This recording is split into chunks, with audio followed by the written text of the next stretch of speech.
अरे एक है सरिया ते पढ़ाई लिखाई ना करबे मर्दे, दिन भर गांव के लोग फोन के संगे घूमत रहता रे। बाबूजी करेक्टर पर दाग मत लगाई, अभी देवघर जाइबे वरदान मांग के आई। ठीक है बे जो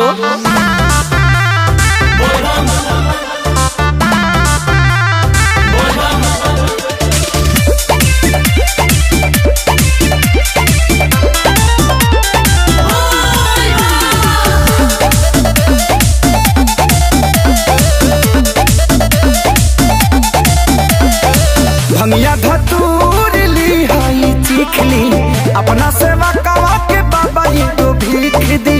बाबा मजबूरी बुझना तो बाप बड़ा मारी। भंगिया धतूर ली हाई चीख ली, अपना सेवा कवा के बाबा ये तो भीख दी। हे भोले बाबा वरदान मांगते। हम तुम्हारी तपस्या से प्रसन्न हैं, बताओ तुम्हें क्या चाहिए? 3 चीज। एगो नारी एगो गाड़ी नोट छापा का मशीन, एगो नारी एगो गाड़ी नोट छापा का मशीन, एगो नारी एगो गाड़ी नोट छापा का मशीन। ओम नमः पार्वती पते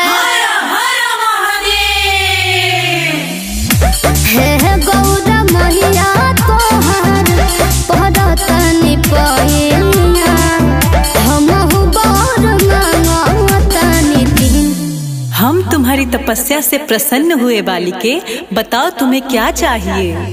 सोना घर एगो घर एगो वाशिंग मशीन, सोना घर एगो घर एगो वाशिंग मशीन। बालिके ये वॉशिंग मशीन क्या होता है?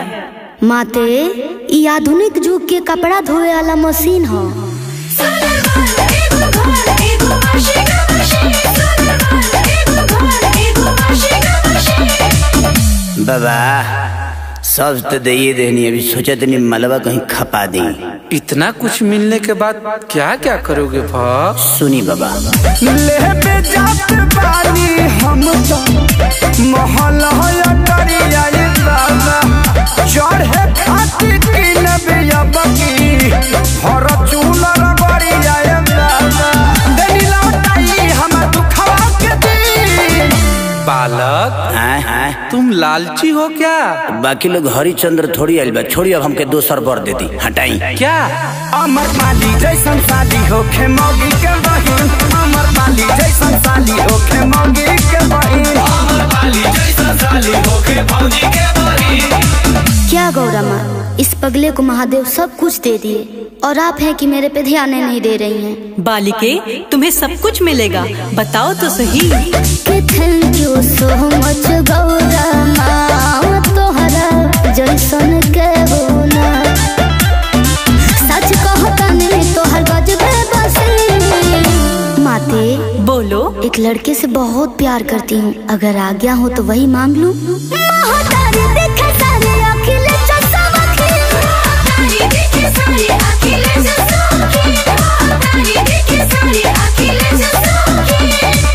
का ब्यास तारा के ढेर कुछ मिल गलो। एकर मलकिनी तेहनु होके चल।